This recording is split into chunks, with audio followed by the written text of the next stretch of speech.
Okay, so the next one is exercise 8.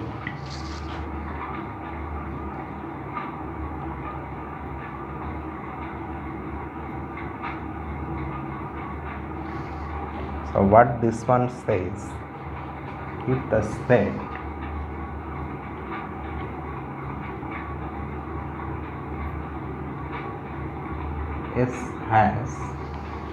S is finite, S has a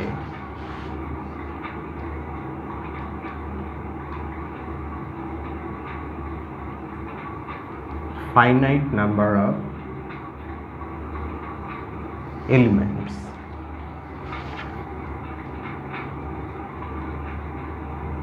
then we have to prove the following. So there are parts here. So what part A says is this: if sigma maps S onto S, then sigma is 1 to 1. Part B says if sigma is it's just the opposite. If sigma is 1 to 1, then it has to be onto.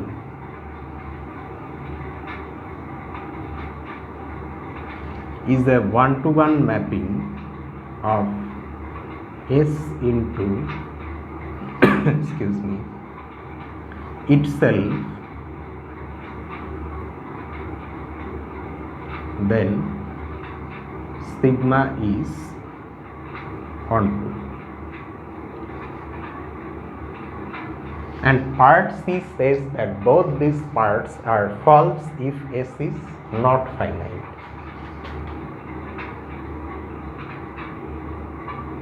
Prove by example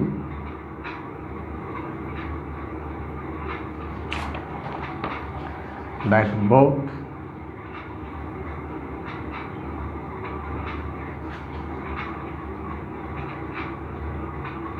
part A and part B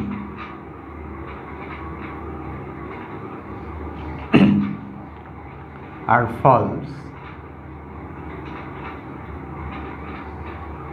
if S does not have a finite number of elements.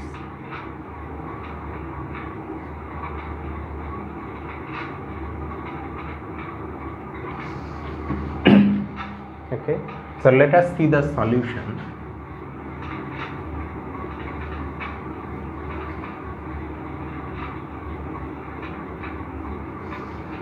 At first I solved this in a way that made it unnecessarily too complicated. So I had to go through the whole thing once again, and I have come up with a much easier solution now. So that's what I will write here. Okay, so we now have a mapping sigma from S to S, that is onto. We have to prove that sigma is 1 to 1. Right.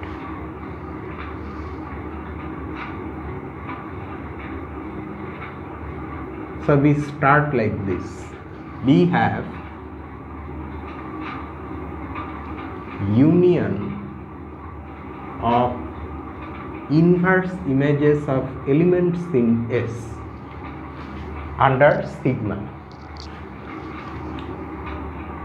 This is a subset of S. Okay, so first of all, what are we doing here? We have considered inverse images of elements of S under sigma. If you recall from a previous exercise, these inverse images are subsets of S, which are precisely those elements in S whose images under sigma are all equal to that small s. For a given small s, That's what the set is.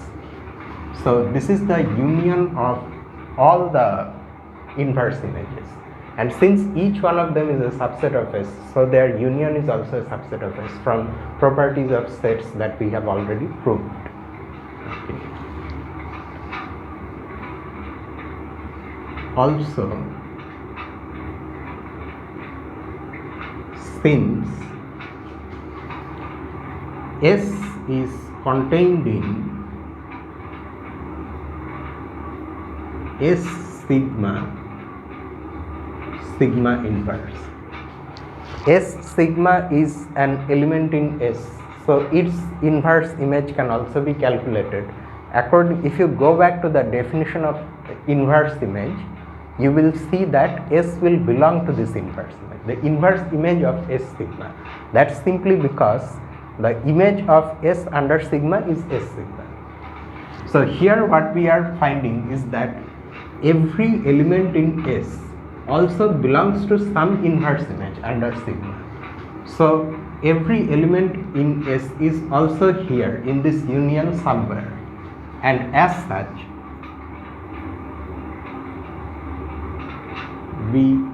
I have already write also, we have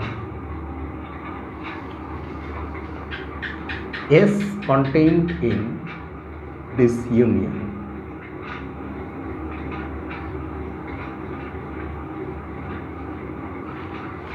So from these two containment relations, we can conclude that they are equal. Hence, S is equal to union of these inverse images. Okay. Let us now make a remark make an observation. Since inverse images of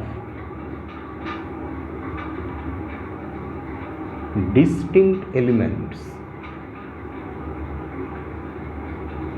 of S under sigma are disjoint,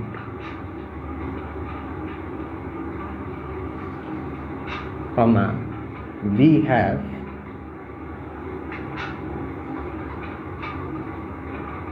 number of elements in S is equal to summation of number of elements in this inverse image S sigma as S varies over S. And here we have to write what we have used here by an extension of exercise 5 of the previous section, that is the one on sets. So what we have done here is simply this. Inverse images of distinct elements of S under sigma are disjoint. Why is that? Let us first see what that means. Let me wrap this up.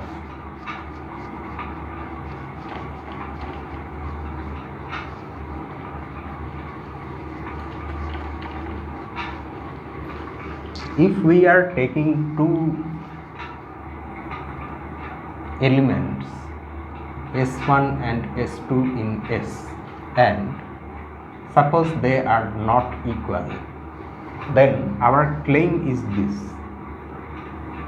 S1 sigma inverse and S2 sigma inverse as sets, they are disjoint. Okay. To the contrary, let us assume that they are not disjoint, that is, there is some element M in this intersection. Then M belongs to both the sets, and according to the definitions of these inverse images, we then have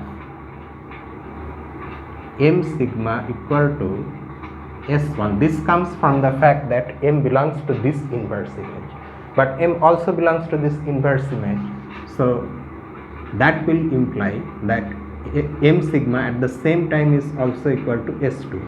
So this contradicts this distinction, I mean this inequality, and that's why there can't be any element in the intersection, and as such the intersection will be empty, the sets are disjoint.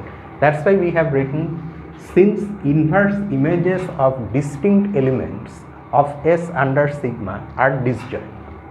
Okay, we have this, but what is this? And what is exercise 5 of section 1.1? If you remember, exercise 5 actually had this. We had two finite sets A and B. We had to prove that the number of elements, O denotes, by O we mean order, which is nothing but the number of elements in a set. The number of elements in the union is equal to the number of elements in A plus the number of elements in B minus the number of elements in their intersection. This is what we showed in exercise 5. Now if A and B are disjoint, that means this becomes the empty set. So in that case,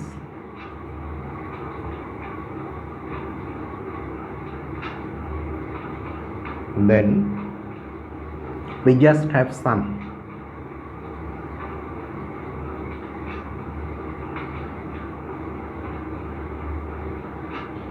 We have used this result here, but we have used an extension of this result, which is nothing but the situation where we have not necessarily two sets but any finite number of sets. Okay, and that can be proved using this special case and induction very easily, and the result is simply this. If we have, say, n sets and we are trying to count the number of elements in their union, but these n sets have the property that they are mutually disjoint. That is, if you take any two of them different sets, then they are disjoint, which means that AI intersection AJ is equal to the empty set if I is not equal to J, and we have precisely that situation here. Here in place of AI we have the inverse images S sigma inverse, and distinct such inverse images are disjoint, we have already seen here. So that's why the number of elements in S, that's why this is a union of disjoint sets. It's a situation like this A union B. So in place of A union B we have this now, and we have S that is equal to S, and in place of these sets AI we have S sigma for different values of S. Okay, so that's what we have done here. So far, note that we have not used our hypothesis that our mapping sigma is onto, and we have to prove that it is 1 to 1, but now we will do that. Okay, so this part we have understood. So I am going to wrap this up, and now we will write. Since sigma is onto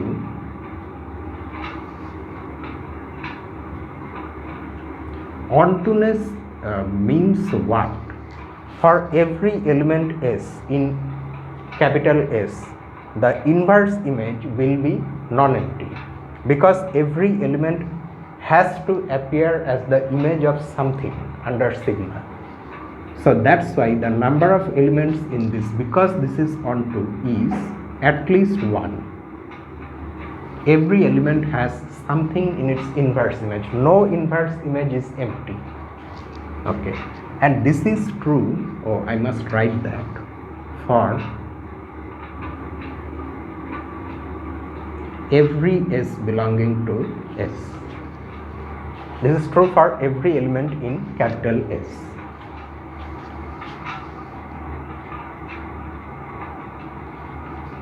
Now suppose, now we have to prove that our mapping is 1 to 1. But we suppose the contrary. Suppose sigma is not 1 to 1.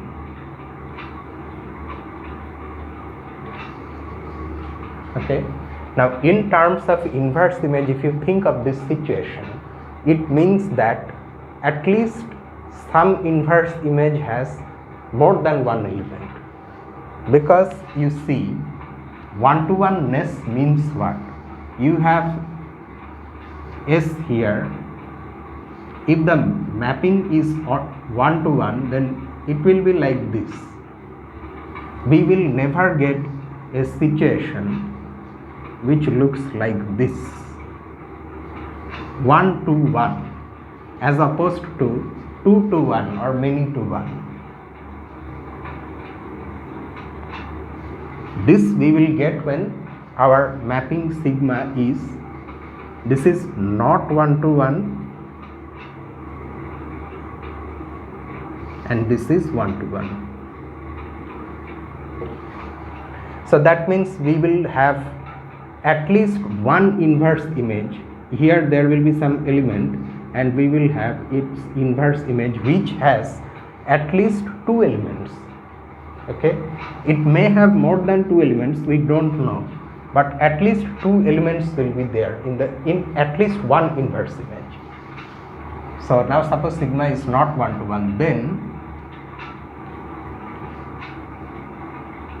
number of elements in S sigma inverse is greater than or equal to 2 for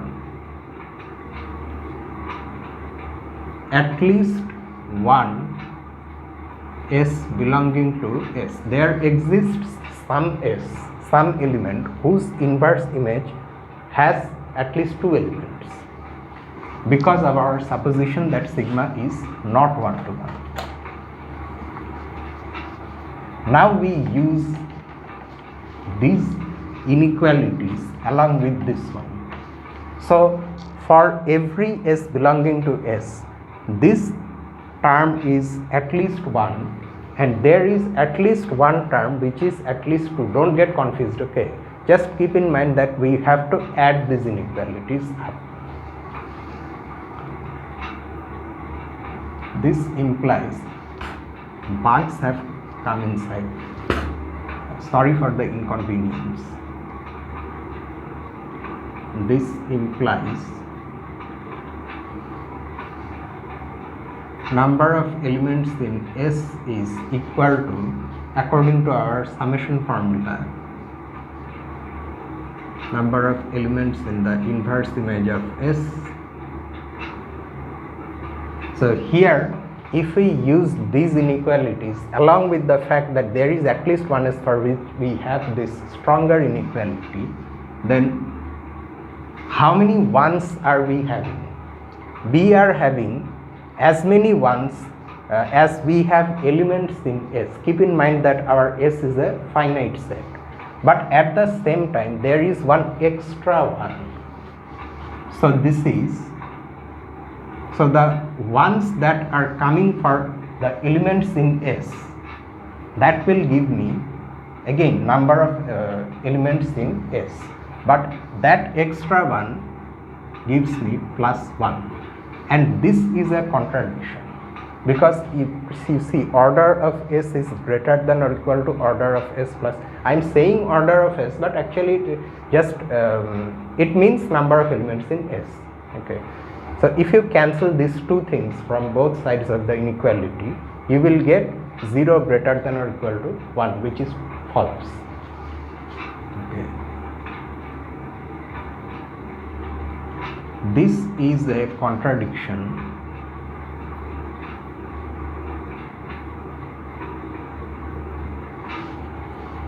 and proves that our supposition is wrong.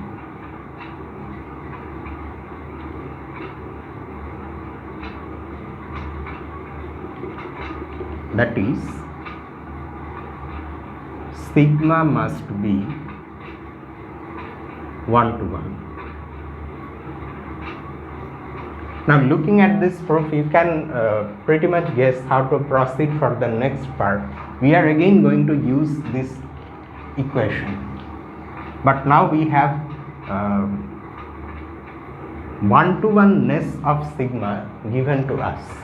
Okay, that means sigma is 1 to 1, that's given. We have to prove that it is onto. So in part B, we are going to write like this. We have already seen in part A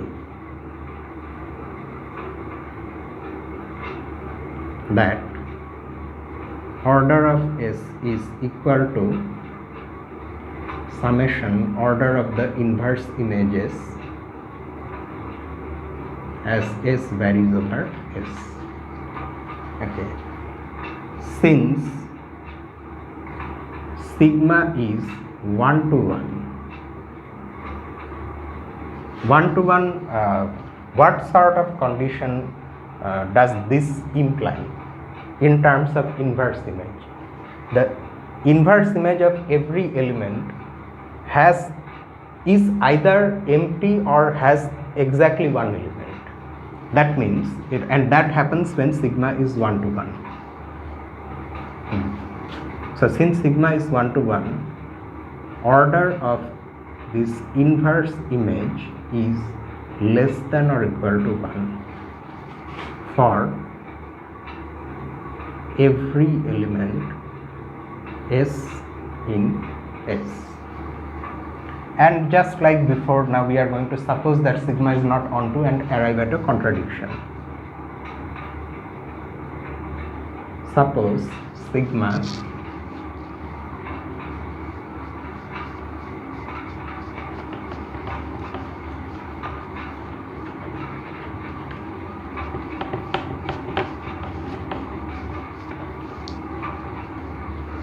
is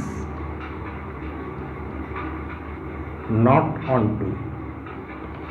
Not onto means there will be at least one element which is not the image of any element, which means that its inverse image will be empty. Then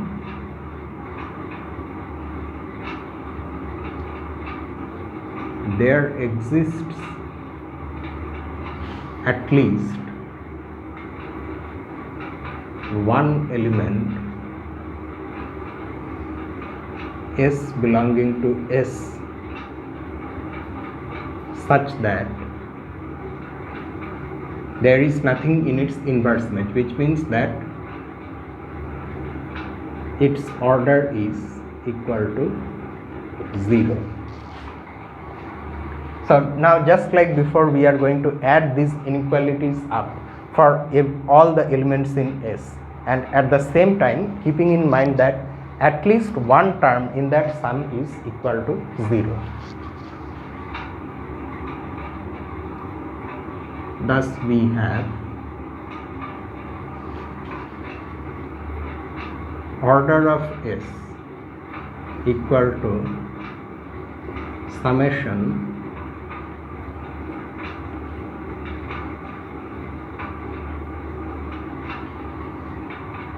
this will be less than or equal to 1, but at least one of them is 0. So we will have order of S, but not quite. We will be short by 1, minus 1.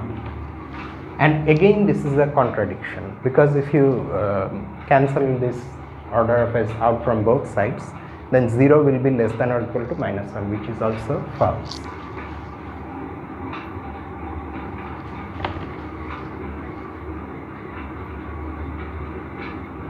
this is a contradiction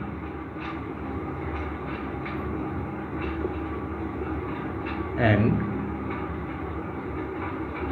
proves that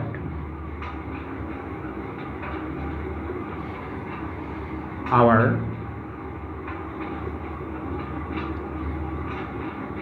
supposition is wrong or false. That is, sigma must be onto. Okay, so that is part B. Now in part C we have to prove that all of these things are wrong if S does not have finitely many elements. So for that we have to take one example, and there is a very easy and natural example. So consider this map.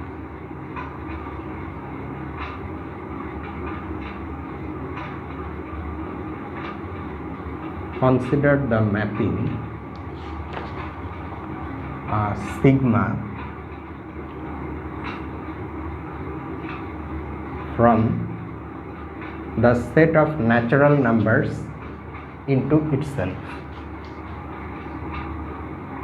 given by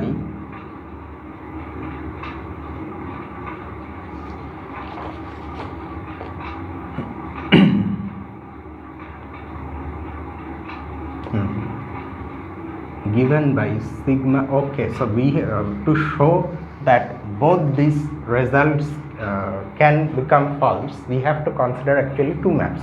We will do that. So this is the first map, and this is given by this formula. X sigma is equal to this partly defined function 1 if x is equal to 1 and x minus 1 if x is greater than 1. Okay, so this is our first function.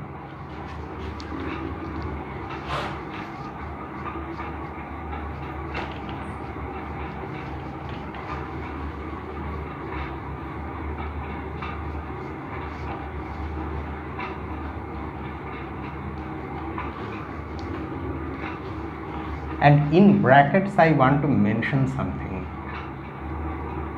Recall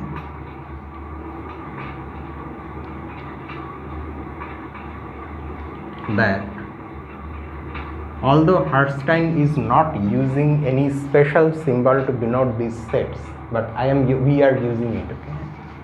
So for us in this book, in Herstein's topics in algebra, natural numbers mean these numbers. We are not including 0 in this set. Okay, now what type of mapping? Clearly this mapping is well defined, there is no question about it. If x is 1, then the image is also 1, but if x is greater than 1, then the image is x minus 1. So you can see that since x is an integer and it is greater than 1, in that case x minus 1 is also a positive integer.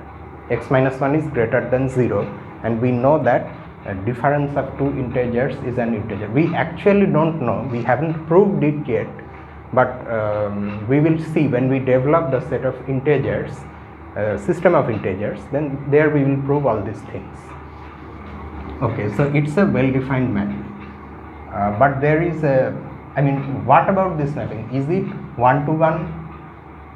Of course it's not one to one. Note that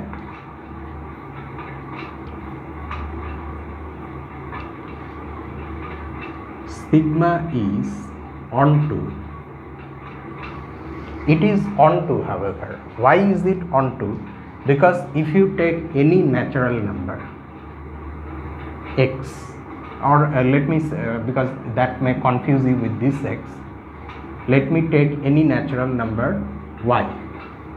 If there are two cases, either y is equal to 1 or y is greater than 1, right?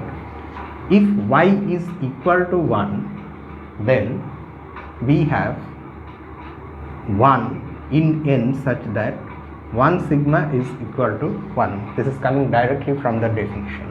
However, if y is greater than 1, then y plus 1 is also in n, and y plus 1 sigma is equal to y plus 1 minus 1 according to the definition. Keep in mind that when y is greater than 1, y plus 1 is also greater than 1. Actually it's greater than 2, but we need only this inequality, and this is equal to y. So in any case, y appears as the image of some element in n under sigma, and as such our mapping is onto. Since these things are quite easy to see, so I am not including it in the solution. Note that sigma is onto, but not 1 to 1. So it shows that part A can be false. We can have an onto mapping from an infinite set to itself which is not 1 to 1. It does not have to be 1 to 1. And why is this mapping not 1 to 1? It's because you see that just like 1 sigma is 1, 2 sigma is also equal to 1. 2 is greater than 1, so that image will be 2 minus 1, which is also equal to 1. So in the inverse image of 1, there are 2 different elements, so sigma cannot be 1 to 1. Okay, now like that,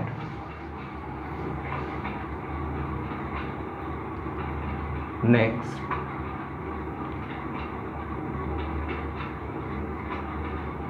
consider the mapping tau, and this tau is also from the set of natural numbers into itself given by x tau is equal to x plus 1.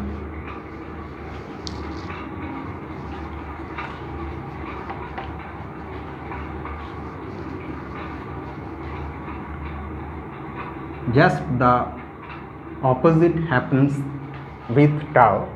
I mean whatever we had in sigma, just opposite to that happens in tau. Note that tau is 1 to 1, but not onto. You can probably see this is even easier to see that tau is 1 to 1. I leave it to you to verify that tau is 1 to 1. Okay. However, it is not onto because every image is of the form x plus 1. Since x is a positive integer, so x is greater than or equal to 1 always. So that means x plus 1 is greater than or equal to 2. So every image is greater than or equal to 2. So 1 does not appear as the image of any element under tau, any element in n. So that's why tau is not onto.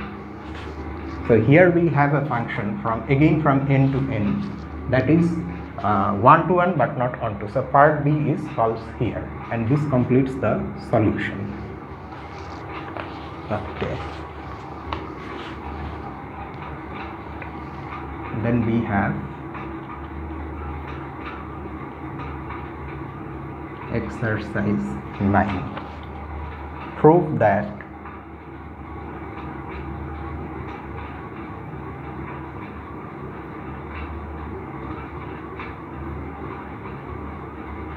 the converse of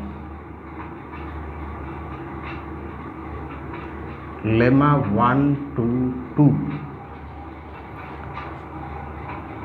converse to both parts, okay,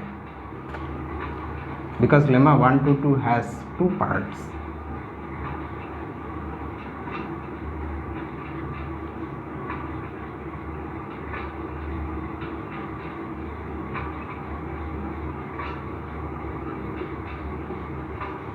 are false,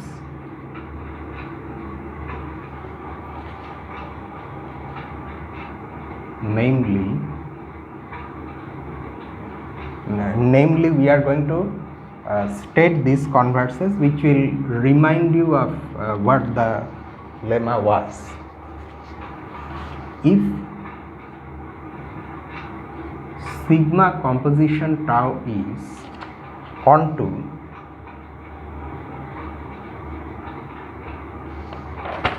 it need not be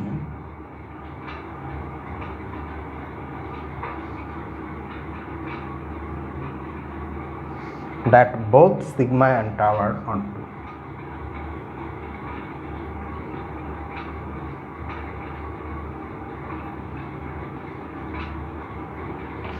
So that means now I think now you remember what lemma 122 says.